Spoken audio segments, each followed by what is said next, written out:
El día de hoy vamos a tratar de resumir unas ideas centrales que desde la trayectoria académica y científica de América Latina se va consolidando desde una visión desde la perspectiva del territorio.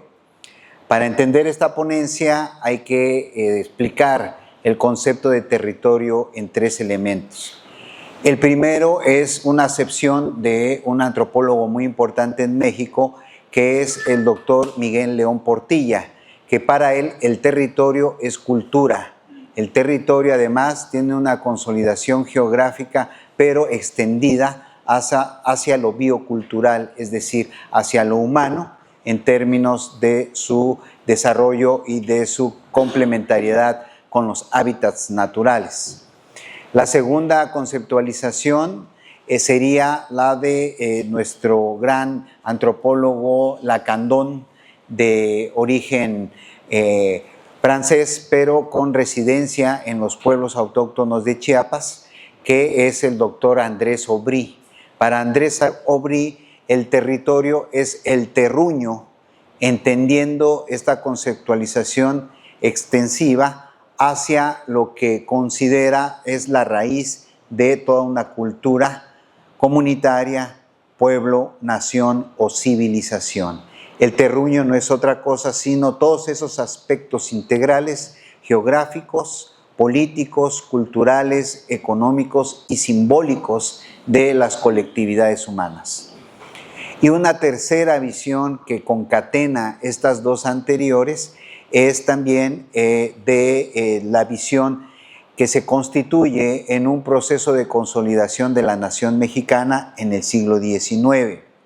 Después de la independencia, que se concreta hasta 1821 oficialmente con nuestra Constitución Política de los Estados Unidos Mexicanos, hay una serie de conflictos y tensiones, tanto internas como externas, que conllevan, por ejemplo, a algunas invasiones extranjeras militares como la estadounidense o la francesa.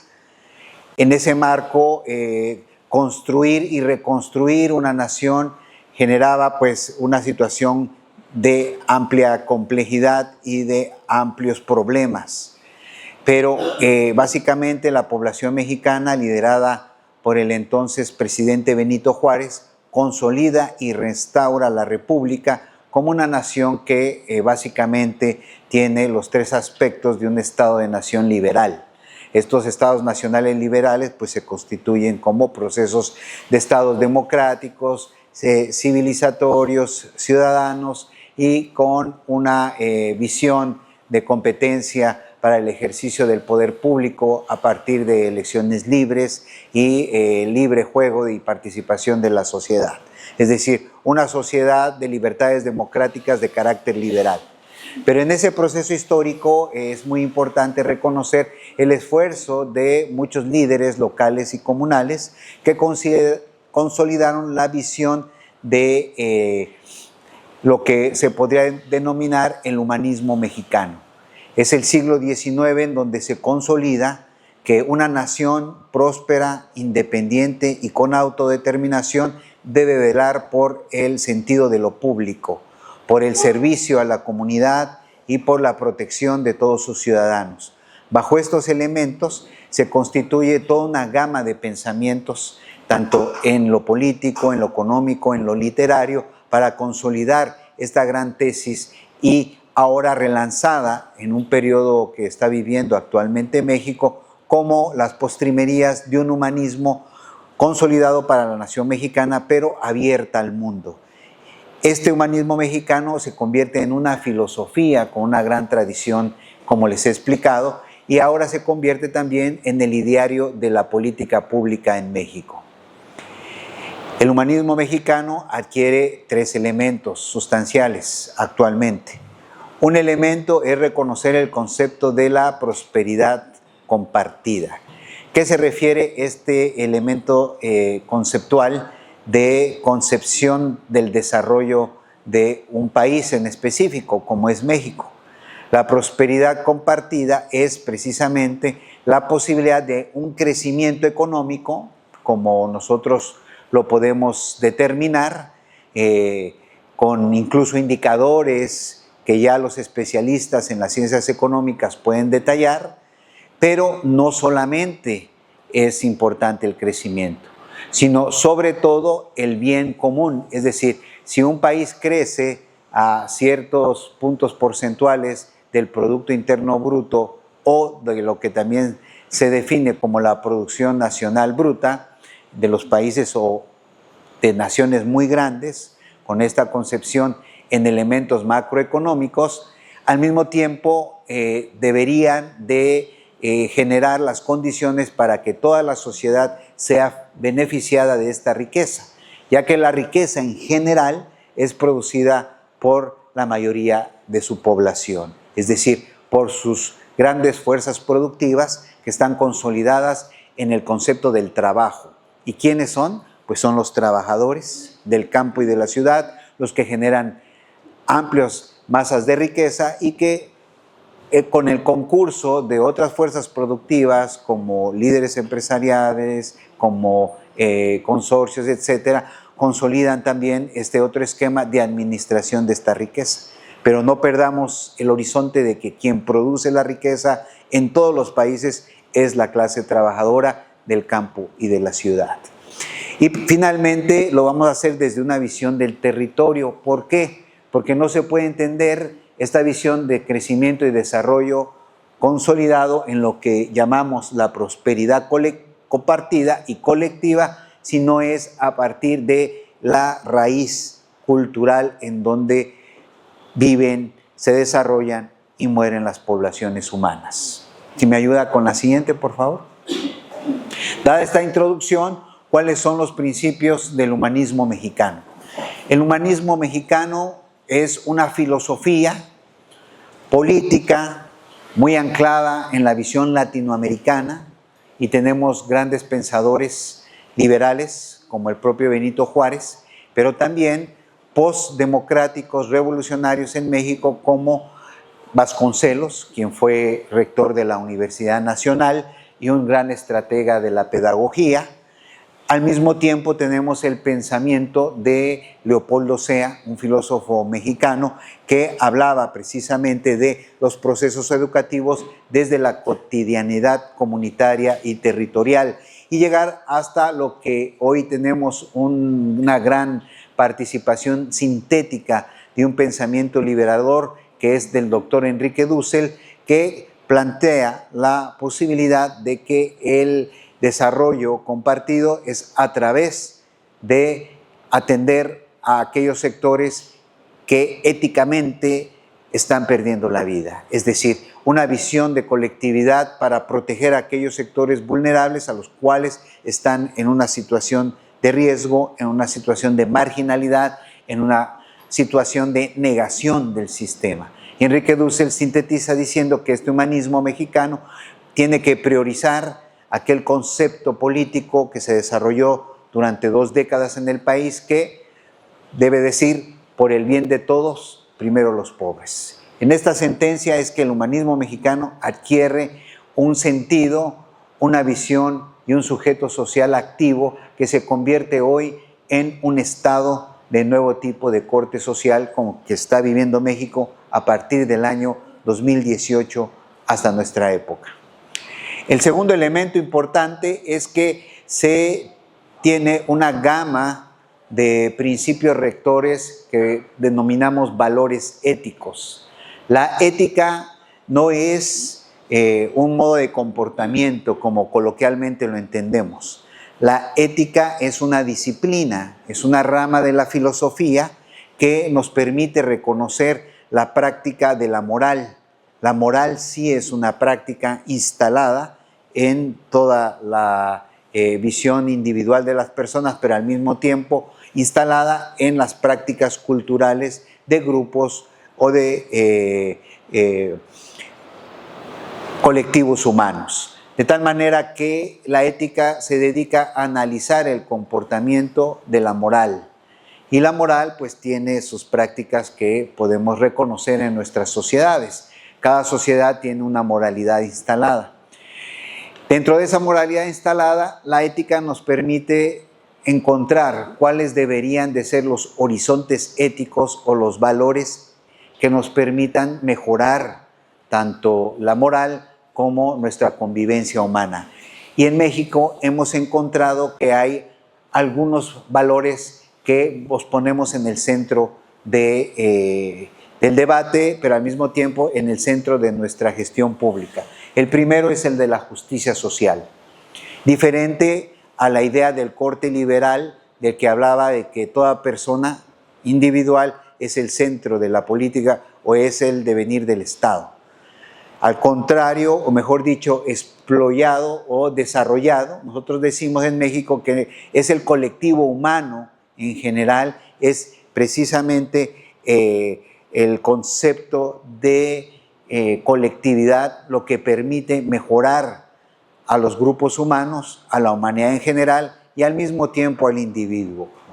En ese sentido nos distanciamos un poco del principio del liberalismo, pero desarrollamos una visión más colectivista del desarrollo y a eso le llamamos nosotros justicia social colectiva. El segundo elemento es la solidaridad. El segundo valor es una solidaridad porque en el caso de nuestros principios rectores y valores, nosotros como mexicanos no compartimos lo que nos sobra, sino compartimos lo que tenemos. Llegan a cualquier lugar en México y se les abre las puertas, se les invita a las casas, se les comparte el pan si se necesita y se les acompaña en su momento. Es como una práctica y una tradición muy común en mi país, independientemente si los conocemos o no, simple y sencillamente porque alguien lo necesita o lo solicita, se tiene esta cultura instalada. Pero esta cultura instalada se puede perder. Efectivamente hay muchas fuerzas, incluso prácticas, culturas o contraculturas que modifican el sentido o los principios culturales de una nación. Pero aún así, nosotros reconocemos que entonces hay que instituirlo y lo instituimos a partir de la solidaridad como política pública. Tercer elemento, la igualdad se está expandiendo en el sentido de igualdad de equidad. No es lo mismo la igualdad ante la ley que pregonaba el liberalismo decimonónico, el liberalismo instalado en los estados nacionales, que uno puede ser igual ante la ley. Y sabemos que no es así. En nuestras sociedades y en nuestras sociedades latinoamericanas, ¿verdad? No es lo mismo un hombre que una mujer ante la ley y ante el ejercicio de la justicia. No es lo mismo un rico y un pobre ante la ley, ante el ejercicio de esa justicia. Entonces esa desigualdad se encubría bajo una igualdad formal de derecho. Todos decimos que no debe ser así, que debe haber igualdad ante la ley, pero la ley es lo resultante de un hecho. Primero es el hecho y luego el derecho. El hecho es que existe la lucha y la posibilidad de conectar la relación de igualdad en la práctica y a eso le llamamos equidad. Equidad de género, equidad entre las clases productivas, equidad entre las edades, etc. Y el tercer elemento fundamental es el de garantizar la plenitud de los derechos humanos. No puede haber un horizonte utópico de una sociedad entre equidad e igualdad sin garantizar los derechos humanos. ¿Cuáles son los derechos humanos básicos? Son 7, ¿verdad? Esos 7 elementos es, primero, el de que todos tenemos derecho a una vida digna. Y una vida digna significa, en toda su complejidad, en garantizar el alimento, el cobijo, ¿verdad? La vida, la cultura, la educación, la salud, etc. El tercer elemento que voy a retomar más fehacientemente de los derechos humanos es que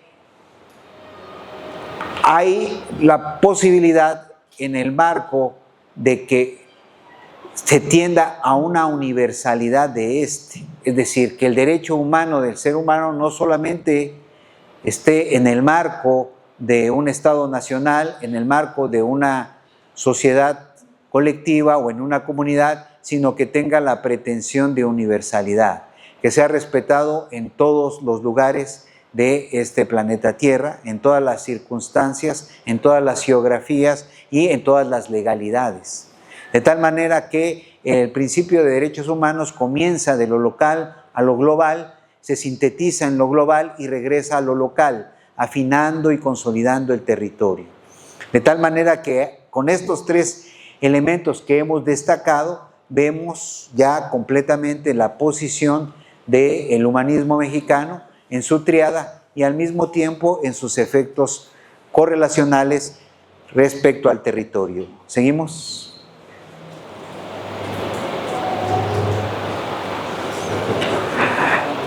Tiene un propósito el humanismo mexicano. El humanismo mexicano apunta, como otros esfuerzos que se han dado en otras experiencias geográficas, precisamente a que exista un bienestar general en el principio de factibilidad. Es decir, yo puedo tener una visión de que se conculquen todas las desigualdades que existen en el planeta, pero eso está en el nivel del deseo. Y el deseo es una parte importante de la humanidad, pero incompleta, porque este deseo no se concreta a partir del despertar, y del despertar de una sociedad en actuar. Y esto le llamamos una praxis colectiva. ¿Para qué? Para construir ese escenario posible. Entonces yo no puedo tener un pensamiento de generar un bienestar total para la siguiente semana, para el siguiente mes, si no practico esta correlación de voluntades humanas, es decir, de participación social y política de la sociedad para cambiar los escenarios y hacerlo posible. Entonces el principio de factibilidad es el principio de posibilidad. Entonces mis horizontes se pueden acortar, no puedo estar pensando en un paraíso en la tierra, pero sí puedo estar pensando en un mejor bienestar para muchos sectores que ahorita urgentemente tienen la necesidad de evitar la muerte. Y entonces la política pública se orienta a minimizar estas desigualdades, a minimizar los efectos catastróficos del cambio climático, a evitar la catástrofe civilizatoria a la cual estamos presenciando. En este sentido, pues se completa esta visión de bienestar en el marco de lo factible. Y al mismo tiempo, tener otro elemento importante que es el rescate de estos valores históricos que ya hemos explicado a partir del reconocimiento de una diversidad cultural. El humanismo mexicano no es una sentencia, no es un ideario de una individualidad en específico, sino es una producción histórica, cultural. Es decir, de poblaciones, de colectivos, de personalidades que logran sintetizar ese pensamiento popular, ese pensamiento social comunitario, y que se convierte ya en una práctica histórica que se va alimentando y se va haciendo tradición y complementando a partir de enseñarle a las nuevas generaciones este gran trabajo de ampliación de derechos, de prácticas comunitarias y sobre todo de construcción de imaginarios futuros y posibles. En ese sentido, tenemos la tradición de nuestros pueblos originarios. Tan pueblos originarios que no es una visión del pasado. Hablar de pueblos originarios no se habla del antes, del tiempo prehispánico, aunque tiene que ver para entenderlo con el estudio del tiempo prehispánico, sino se trata del periodo previo a la llegada de Occidente a América, o a lo que conocemos hoy como América, pero al mismo tiempo el proceso de resistencia de estos pueblos a posibilitar la vida y garantizar la vida de esta comunidad geo-biocultural. Ya incluimos el concepto de geo, entendiendo como geo el territorio que está constituido por la vida y al mismo tiempo por una cultura humana. Entonces, la inclusión de los pueblos indígenas que han estado presentes en todos estos periodos, en toda América Latina, en todo Centroamérica, en El Salvador, en México, pues es una fuerza que nos empuja a reconocer esas civilizaciones que estuvieron presentes con mucho esplendor en algún momento y que mantienen ciertas estelas que vamos aprendiendo y que queremos renovar, porque los pueblos originarios existen, se mantienen, practican sus usos y costumbres, tienen sus formas comunitarias de organización política, cultural y económica. Incluso tienen procesos de defensa frente a adversarios o frente a amenazas externas a su cultura comunitaria. Y todo esto engrana con el interés público. Nuestra Constitución Política de México tiene pues muchos artículos, pero quiero destacar dos en específico. El artículo 27 constitucional y el artículo 28 constitucional, que son artículos que se redactan en el Constituyente de 1917, es decir, entre todas las poblaciones, todos los pueblos fueron convocados a través de sus representantes y delegados constituyentes, diputados y representantes populares, y plantean el concepto por primera vez en el mundo de lo que es la propiedad de la nación. Y otra vez volvemos a la crítica del derecho liberal. El derecho liberal habla de la propiedad individual como un derecho básico en el orden constitucional de todas las naciones liberales, que es el derecho a la propiedad individual. Todos tienen derecho a la propiedad individual y de ahí se construye un andamiaje que configura lo que es una sociedad de mercado como la que vivimos actualmente. Pero México aporta este otro concepto y dice, no, hay un concepto más amplio, más colectivo, más vinculado a las tradiciones culturales y más importante, anclado en el territorio, que es biocultural. ¿Y cuál es? El derecho a la propiedad de la nación y al derecho de la propiedad colectiva. Artículo 27 constitucional habla de la propiedad colectiva de la tierra. O sea, ya no es un individuo el que es dueño de una parcela, sino son poblaciones, muchas poblaciones a veces masivas, que son dueños de un extenso territorio que lo trabajan colectivamente para el bien común. Sucedió durante todo el siglo XX en México hasta aproximadamente la década de los 80, que comenzó a implementarse otro modelo económico que fue resarciendo y fue cortando esta visión y este derecho, pero en su momento lo vamos a hablar. Y finalmente entonces se convierte esta visión en un interés de la nación.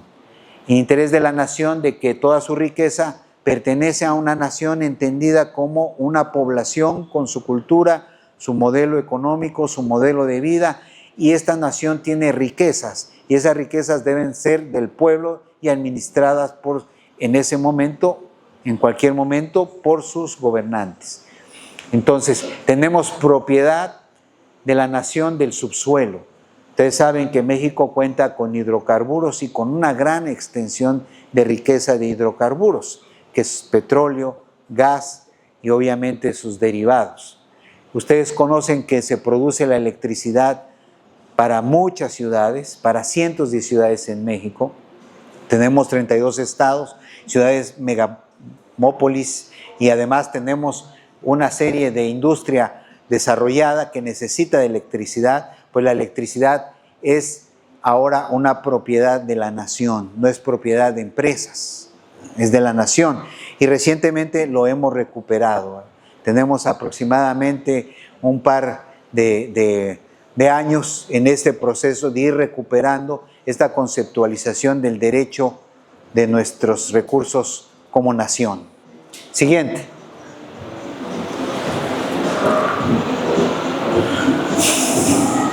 Bajo esta introducción y bajo encontrar los principios del humanismo mexicano, ¿cuáles los elementos a los que queremos nosotros reconocer? Es un proceso integral de acceso universal a la educación. Es decir, que todos los niños, todas las niñas, todos los adolescentes, todos los jóvenes, todos los adultos y todos los ancianos en México tengan la posibilidad de estudiar y tengan la posibilidad incluso de tener estudios de nivel superior. En pocos años hemos recuperado lo que en algún momento se había perdido. La mercantilización de la educación superior nos había obligado a generar pocos espacios ante la gran demanda de nuevas generaciones de espacios y cupos. Ahora tenemos más cupos, más universidades públicas, De hecho, en la Universidad Rosario Castellanos tiene un enfoque también de inclusión porque va dirigido también a las mujeres, aquellas mujeres que no tuvieron la oportunidad de estudiar educación superior porque fueron tempranamente madres solteras, que tuvieron que trabajar, etcétera, y que hoy se les da la oportunidad para concluir sus estudios universitarios, entre otros. Tenemos la atención integral a la salud. En México, la reciente reforma de integración de todo el sistema de salud, estamos integrando el sistema de la seguridad social, el sistema del bienestar social y el sistema de atención ciudadana, de tal manera que todo el sistema de salud ya está integrado y cualquier persona de cualquier nivel socioeconómico, si necesita ser atendido en cualquier hospital o en cualquier clínica del país, es y puede ser atendido ya en este momento. No necesita estar inscrito ni pagar cuotas de ningún tipo, porque ya el Estado en general, los impuestos de toda la población ya garantiza que cualquier ciudadano mexicano que necesite la atención médica inmediata se le haga sin ningún tipo de restricción. La generación de empleos dignos. La gran reforma que hemos consolidado este año es la reforma laboral. La reforma que reduce la jornada laboral a 40 horas por semana con pago de 56. En algún sentido, poblaciones anteriores, gobiernos anteriores en otros países querían reducir la jornada laboral, pero la querían precarizar. O sea, te querían pagar por horas. Te querían obligar a trabajar 2 o 3 horas y pagarte solo esas 2 o 3 horas, pero que tú prepararas tu clase en tu casa 5 horas antes y después tendrás que revisar los exámenes para gastar otras 5 horas después, pero nada más te pagaban 2 horas, ¿no? Nosotros con esta reforma laboral que no solamente abarca el sistema educativo, sino abarca todos los sistemas, tanto públicos como privados, es precisamente garantizar que la gente sea más productiva en menos tiempo durante el día, durante la semana, pero que no pierda su salario porque tiene responsabilidades. El fin de semana también, aunque no vengamos a trabajar, también es parte de nuestro campo y desarrollo laboral, porque es nuestro periodo de descanso para llegar un lunes y volver a desarrollar nuestra práctica y nuestro desgaste tanto mental como físico, nuestros músculos y nuestros huesos, que implica y demandan alimentación, pues es necesario que se complete todos estos 7 días como una gran jornada laboral, pero al mismo tiempo, físicamente y mentalmente, tener 40 horas de trabajo efectivo, pero con el pago de 56 horas. La reducción de la pobreza. México ha reducido en un año su índice de pobreza. Hemos pasado de una pobreza excesivamente crítica, como fue durante el periodo neoliberal, a una desigualdad menor con el ejercicio y el concurso de proyectos sociales que van dirigidos y focalizados a sectores vulnerables. Ya mi compañero les explicó en el ámbito educativo cuáles son esas famosas becas bienestar, ubicadas para jóvenes construyendo futuro, el programa también de Sembrando Vida y al mismo tiempo el proyecto de bienestar para adultos mayores y para mujeres. Entonces, de tal manera que existen estas becas y esta promoción de la consolidación de una política social adecuada para que esa misma sociedad se active y logre participar en el proyecto productivo de desarrollo compartido. El fortalecimiento de las comunidades. Fíjense lo que está pasando en México ahorita, en este momento, en el marco del Mundial de Fútbol. Hay muchas acepciones de ver el Mundial. Una de estas es un gran negocio de la FIFA, la mayor de la riqueza se concentra en los partidos donde se desarrollan. Casi el 80% de los partidos se hacen en Estados Unidos, una parte en Canadá y 4% en México. Tenemos solamente 3 estadios. Obviamente, para una cantidad de población que son más de 120 millones de mexicanos, evidentemente ese espacio pues no está diseñado para que la población pueda ir a los estadios, comprar su boleto, que además son bastante caros. Hay un boleto que vale $7,000 y el más barato pues costaba entre $500 y $1,000, ¿no? Y la orientación diferente es que la mayoría de los mexicanos está viendo el fútbol ni siquiera en sus casas, sino va a la plaza pública, va a la calle, va al territorio, va a la comunidad, y en comunidad están viendo los partidos de nuestra selección y otros partidos. Pero este ejercicio es muy interesante porque ahí se configuran prácticas que vienen ya haciéndose culturalmente arraigadas en los territorios y se explayan actualmente hoy en un renacer de una emergencia social que toma las calles y que hace fiesta de la calle. Pero esta fiesta reconocida como la alegría del mexicano que comparte, convive, disfruta, independientemente de los problemas cotidianos que tengamos. La fiesta, consolidada como una práctica comunitaria, culturalmente hablando, humanitariamente hablando, pues es la exacerbación de nuestras alegrías y de nuestro compartir. Entonces, el Mundial de Fútbol se ha convertido en un mundial social que para la mayoría es la clase popular la que ha tomado las calles actualmente y sin ningún costo. O sea, el costo de la pantalla, pues no, porque es un costo que ya lo pagó la sociedad con los impuestos y el gobierno está administrando para poner pantallas por todos lados, en todos los estados del país, en todas las ciudades del país, etc.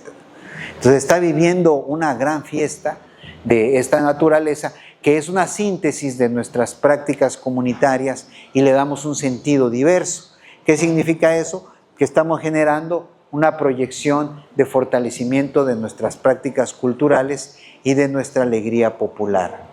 Y por último, esta filosofía debe orientar el uso responsable de los recursos naturales y sí buscar crecimiento económico, el desarrollo para la población de bajos recursos, pero al mismo tiempo cuidar los hábitats naturales, porque son los únicos que tenemos. Entonces ahí engranas los tres conceptos de territorio, desarrollo y crecimiento y prosperidad compartida. ¿Pasamos?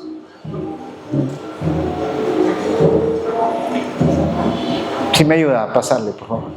Ahí está.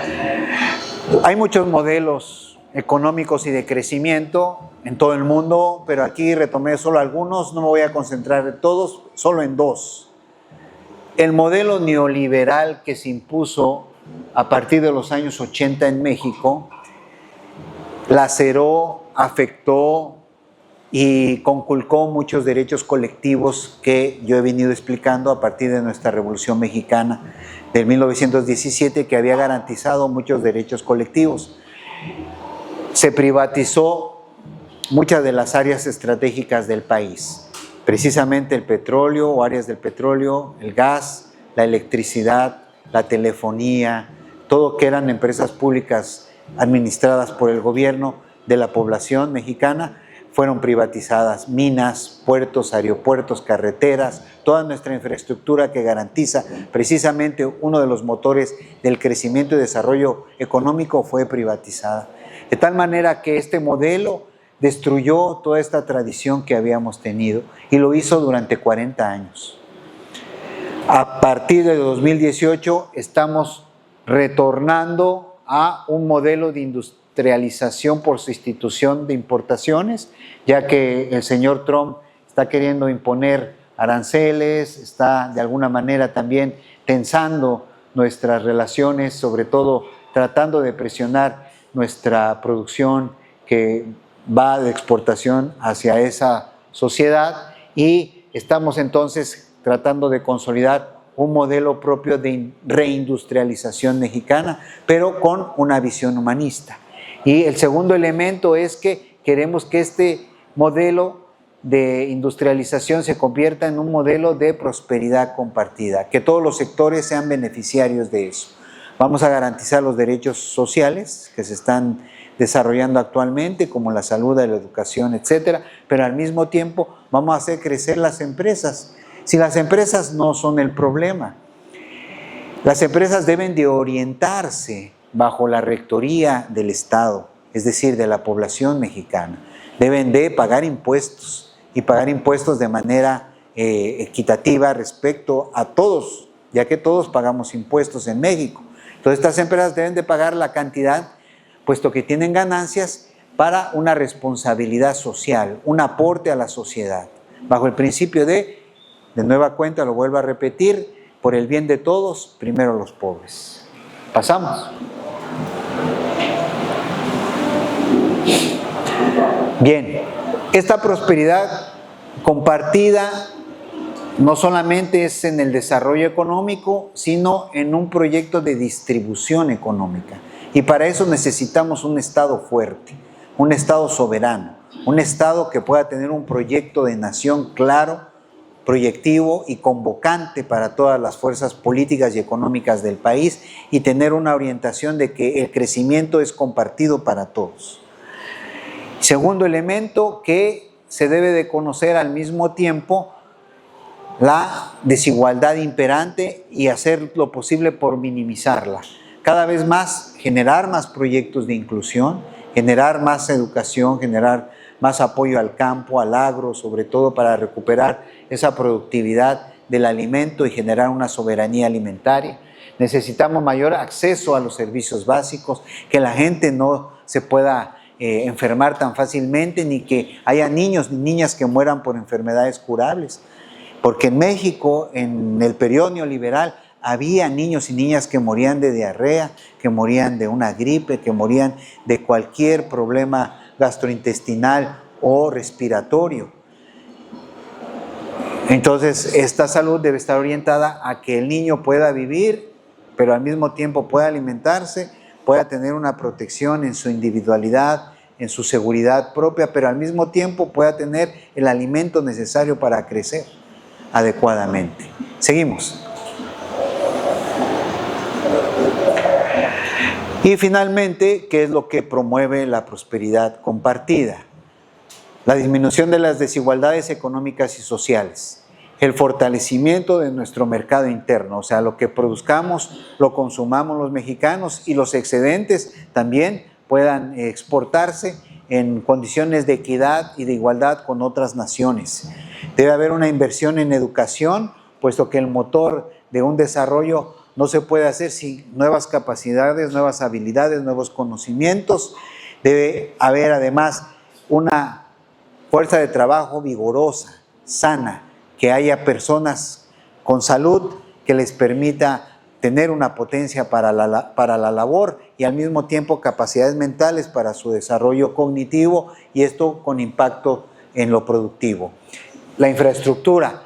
En el periodo neoliberal les decía que se había privatizado puertos, aeropuertos. Hoy se está recuperando las carreteras, e incluso hay nuevos proyectos de desarrollo muy importantes, como son los trenes.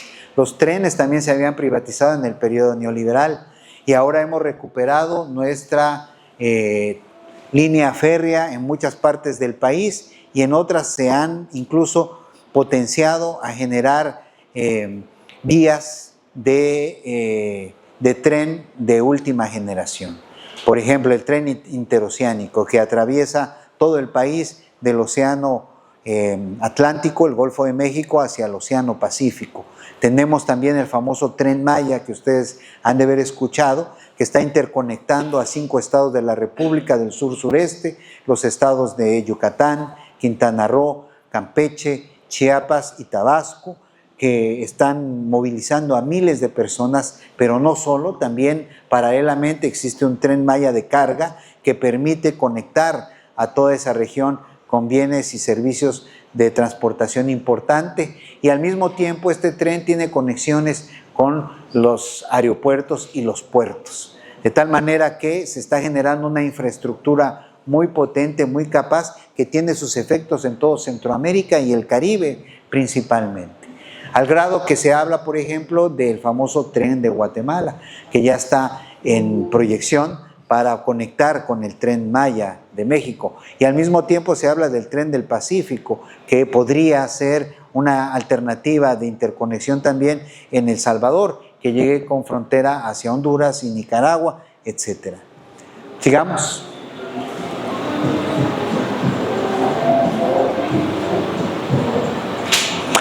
¿Cuáles son los retos que tenemos? Porque bueno, ese es el proyecto y es lo que se está haciendo, pero tenemos también, digamos, efectos que se convierten en retos en la aplicación de este modelo.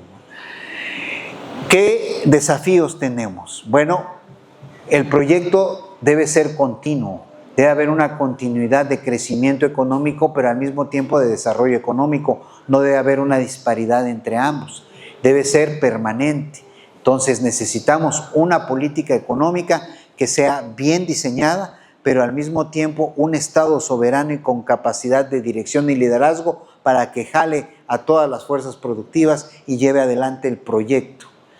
Garantizar eficiencia y transparencia en el uso de los recursos públicos. Y ahí tiene que ver con lo que denominaba Benito Juárez la austeridad republicana, que se ha aplicado a partir del 2018 hasta la época. No puede haber gastos excesivos ni lujos dentro del Estado mexicano en marco de la institucionalidad o el funcionamiento del gobierno. Es decir, se deben de reducir todos los lujos que existieron.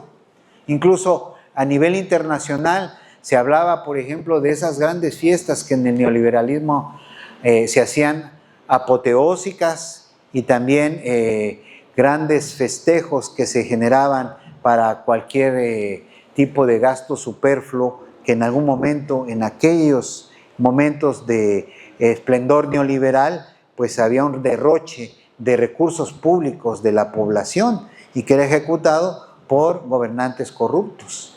Entonces eso no puede ser y tenemos que ser el ejemplo para eso.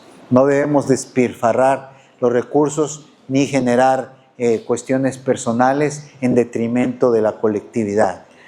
Reducir las desigualdades regionales. México es un país muy grande, podemos hablar de muchos Méxicos, si quieren decirlo así, y a veces hay desigualdades regionales o locales.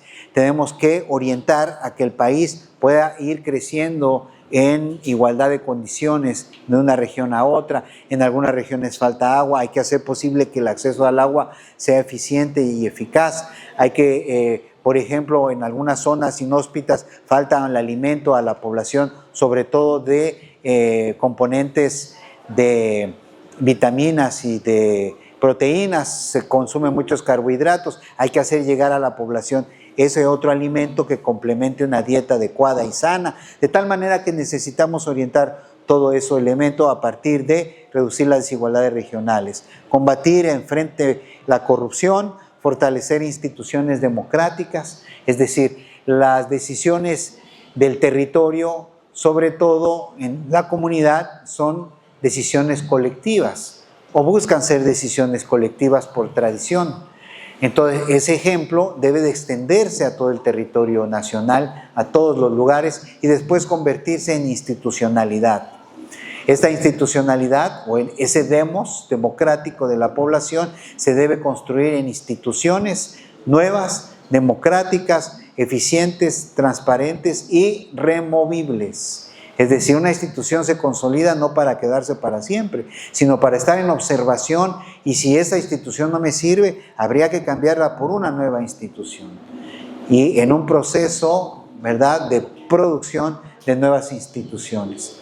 Y finalmente, impulsar políticas públicas que equilibren el desarrollo económico con el cuidado a los hábitats naturales. Es decir, no puede haber desarrollo si estamos destruyendo el hábitat donde estamos desarrollando a las nuevas generaciones y queremos que las futuras generaciones ahí vivan.